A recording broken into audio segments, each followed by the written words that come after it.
Situated in Amodofin local government area, Satellite Town was founded over 40 years ago to provide housing for low-income earners in federal employment. In 2003, some local government areas were split into local council development areas, making Satellite Town fall under Oriade LCDA.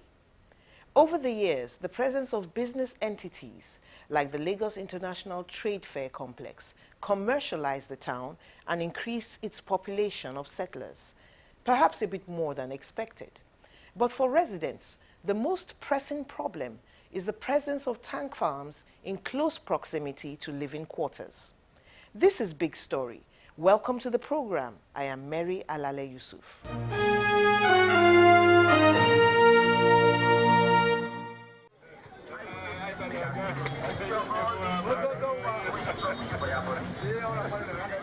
The first thing that hits you when you get into Satellite Town is the state of the roads and the dust.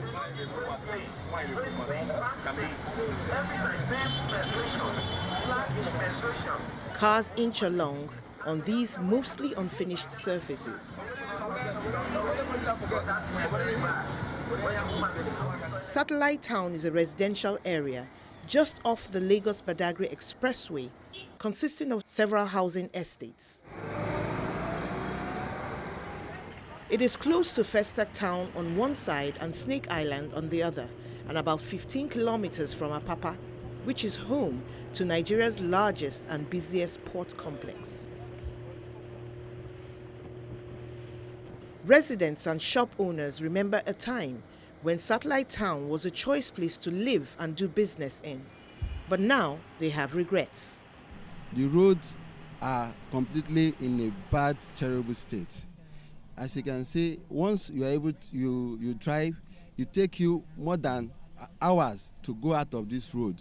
Ordinarily, these are roads that you drive within 5 minutes you're out of Satellite, but it take you almost 1 hour, 2 hours. At times, because of the state of the roads, cars are spoiled, and it creates terrible traffic that before you come out of Satellite, sometimes 3 hours.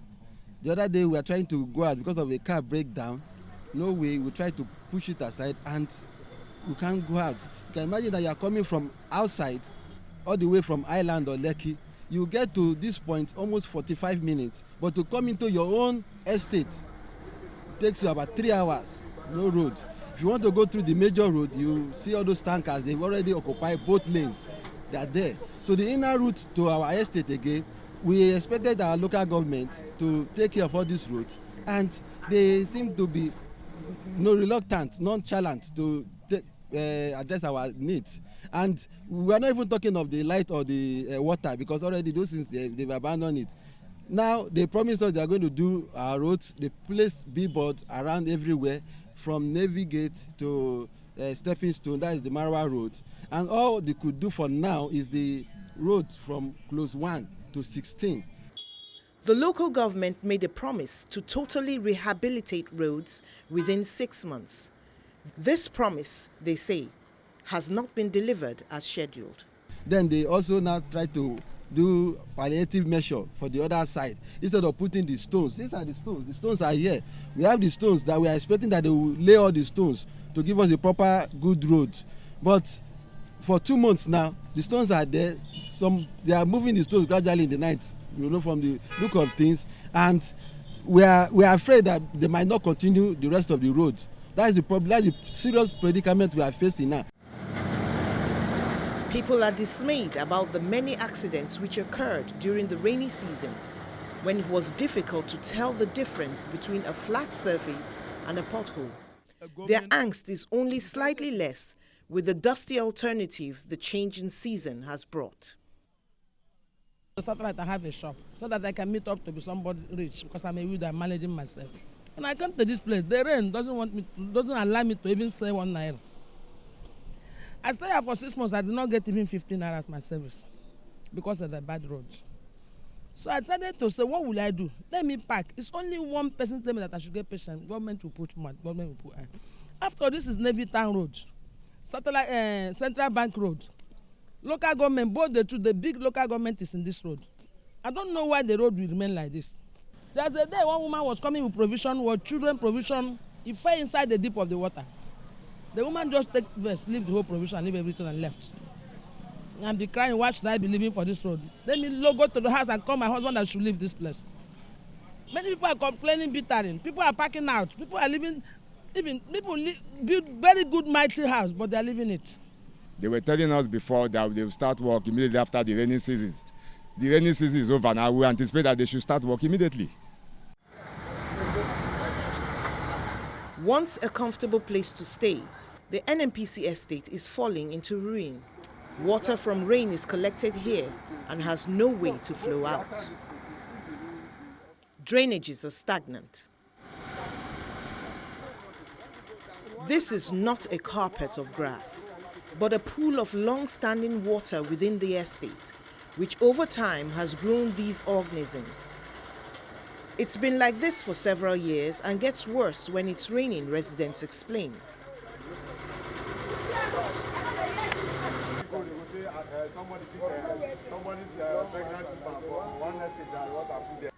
A project started but abandoned at inception.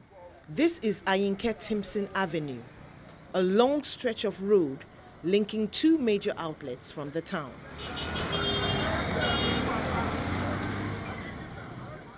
During the last heavy rain, a schoolboy fell inside this thing. It took the effort of the concerned, those people that were around, that were able to bail out that boy, that schoolboy. All of his clothes, his school uniform were wet. If not that, reliable people were on ground to save him. That boy, we could have lost that boy just like that.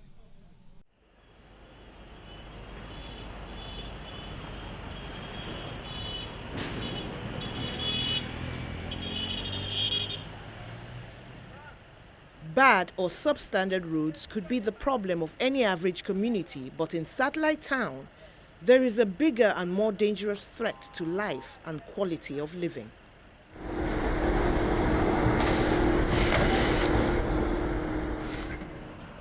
Old Ojo is the road which connects Satellite Town to the Lagos-Badagry Expressway at specific points like Alakija and Dantata.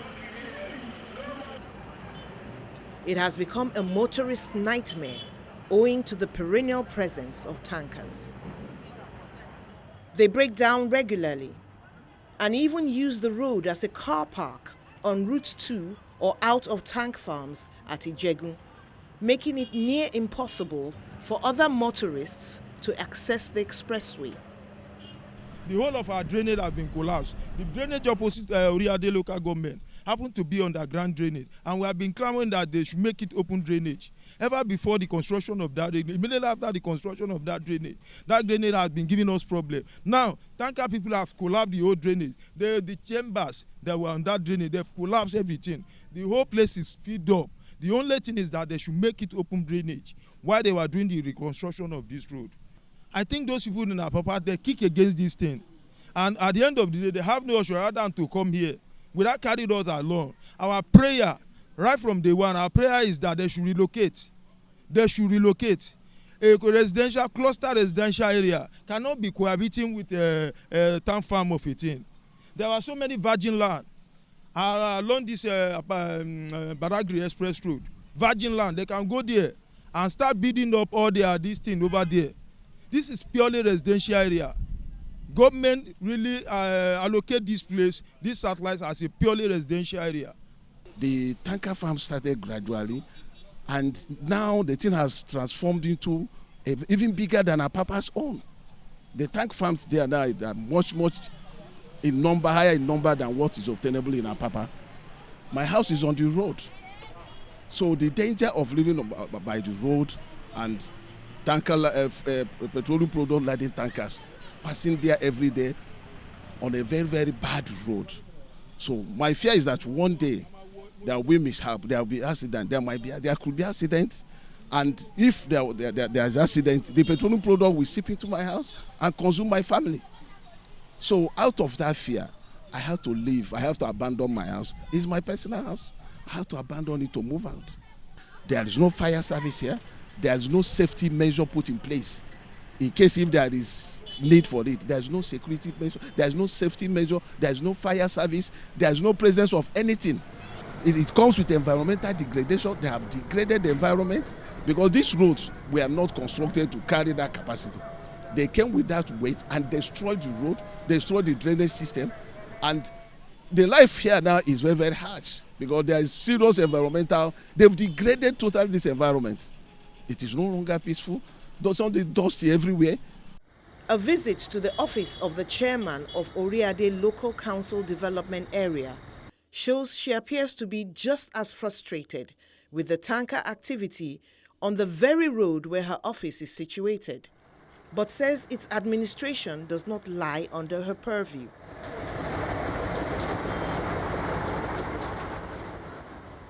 She notes further that 300 to 350 tankers load at the farms on a daily basis. On the state of the inner roads, though, she pleads contractor negligence.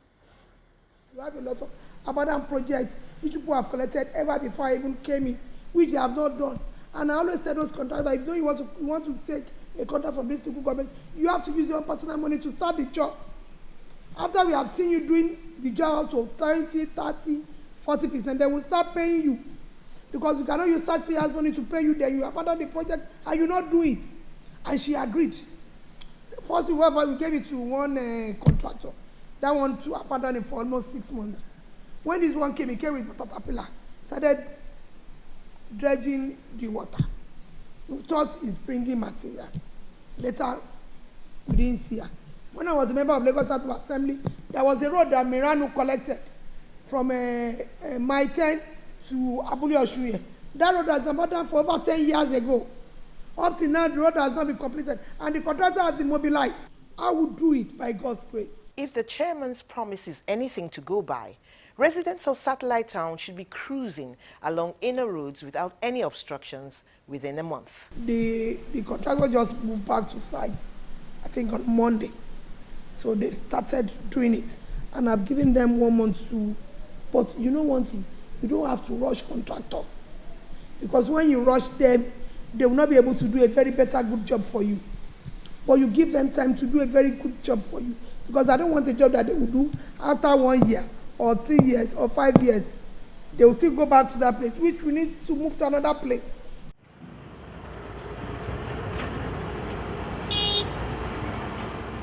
A trip down Marwa Road, on which the local government office is situated, shows the fuel tankers have come out for the day, one after the other, in a long line that does not let up. They lead the way to the tank farms.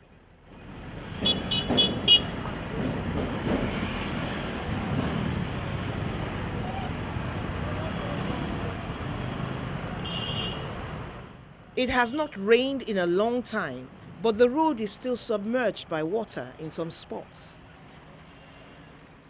Several gas plants are also operational, but residential buildings are nestled too close to them.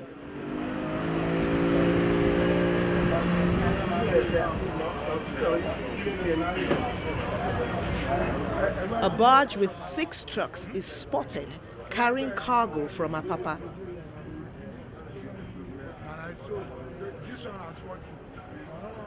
Business appears to be good because more tank farms are going up.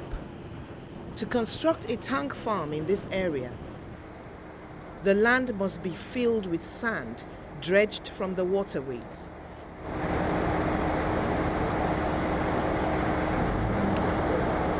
Excess water is pumped out of what is harvested to firm up the sand.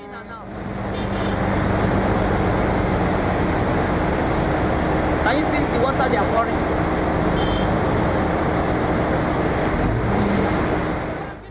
Unfortunately, the water pumped out flows into residential estates, flooding them for months on end with no patent outlets for escape. Open up the drains. Let the water go to the sea.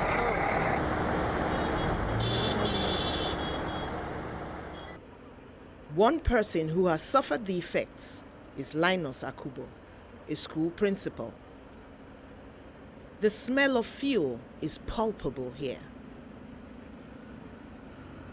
Our students cannot come to school as at when due. We can't close them as at the time we're supposed to close them because there is no road for us to transport these children to their various homes. And that has been giving us concern. Half of our students have gone. And parents were afraid of the explosion left and right, every nook and cranny of Lagos. Parents are afraid of them. All the business around this area is as dead as anything. Nobody can access this area because of the tanker. And as we are talking of the tank farm, we have not finished on that. There is more container terminal that has been established here now. So definitely it's going to be tank farm and container terminal. On which road? This road, it rained because there is no drainage for water to move to where it's supposed to go. As soon as it rains, the whole of the compound is flooded. We have to, evacuate this water through. If you check our generator house now, we have almost about 3 pumping machines there to pump this water out as a result of no proper drainage for this water to go out. So it has been hell for us that are doing business around this axis. And we keep on paying our tax. Government keep on bringing money and we are paying tax and we could not see the result of the tax we are paying. The student that's supposed to have in the school to make us get the tax, half of them has taken them away because the place is no longer conducive for learning. An established container terminal sits at Alakija, a major nerve center in the satellite town axis.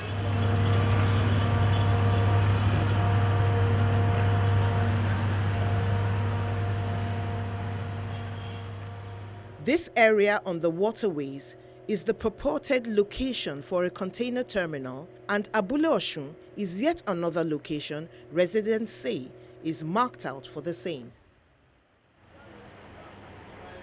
The head of this tailoring shop is fed up with how conditions have affected her business, and if given the opportunity, says she'll relocate her institute. 2 years ago, here was okay, the house full of tenants, the shop both up and down, feed up. But since when tanker come, even me, the thing is affecting me. Most of my customers don't used to pass here again because of the tanker. During season, I used to sleep, from November, October, I used to sleep in my shop. But now by 8 o'clock, I'll just pack and go because no customer, all of them, they don't used to pass here again because of the hold up. Even if you enter inside now, we have about 6 flats. There's nobody there. It's only one person that is living there. Maybe because they don't have money to park. Since I've been here, since when tanker come, every time they always say that they want to do the road, they want to do the road, they want to do the road. This year they will say January, the other year they will say January. It's only January we have been hearing. Even most of the landlords are even zip up their mouths for them to do the road. The other day tanker was leaking here. Tanker was leaking, everybody started running up and down. The other day, tanker fell at Finanja because of the bad road. Because of the bad road. The other day, tanker was coming, the head, now the head left the tank and the motor was going. Thank God that it didn't carry fuel. All of us were running. The road is very bad. If rain is falling now, you see, if you see what's this place, you see that just use the gutter sand to fill it. Water will be entering inside the shop. Okay. If you come here because of the road, the person here are pack out because they don't normally sell when most of our provision want to expire.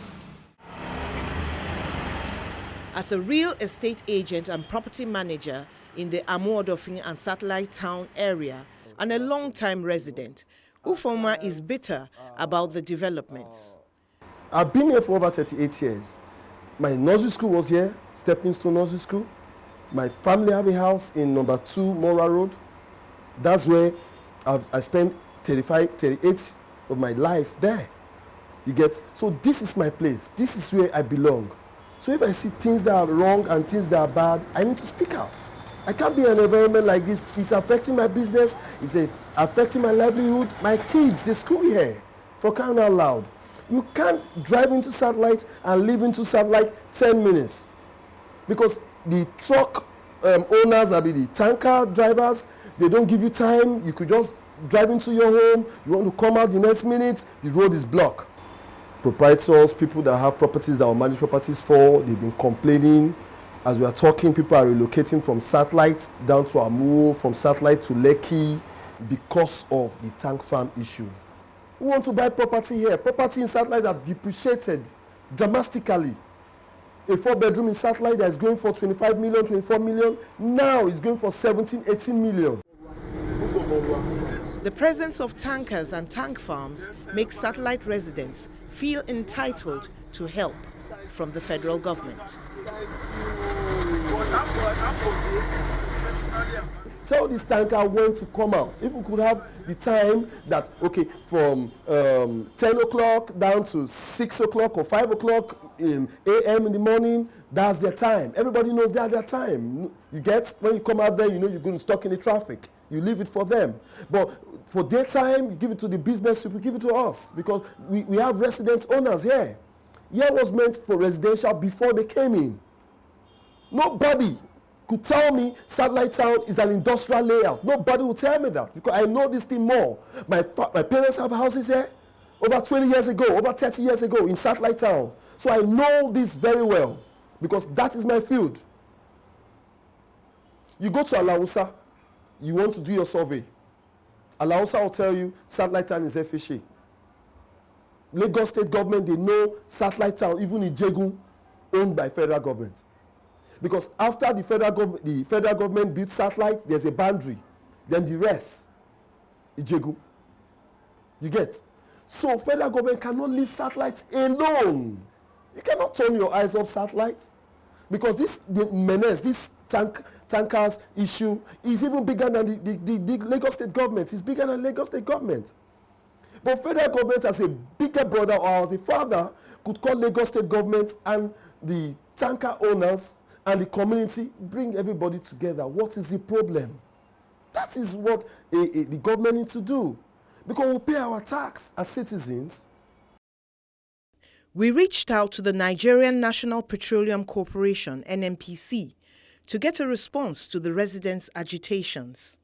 It stated that in the past, the NNPC and tank farm owners had pooled resources together to offer palliatives on the roads.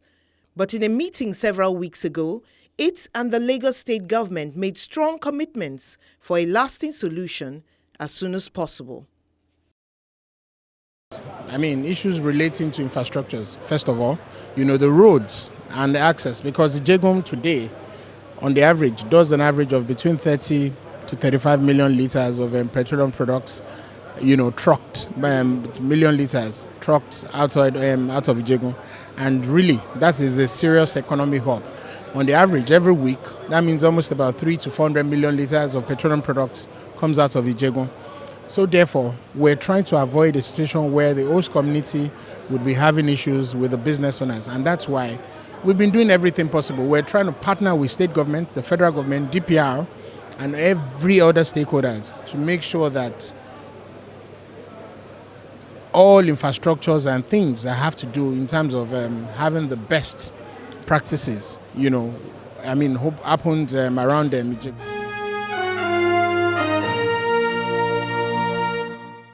Most officials of the Satellite Town Forum agree that moving the tank farms to Badagry might be, at best, a very long-term plan, and at worst, a far-fetched dream.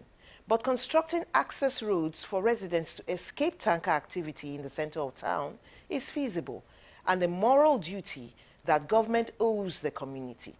They also expect functioning and lasting drainages to keep the water being dredged from flooding their estates. That's all on Big Story for this week. Thanks for watching. I am Mary Alale Yusuf.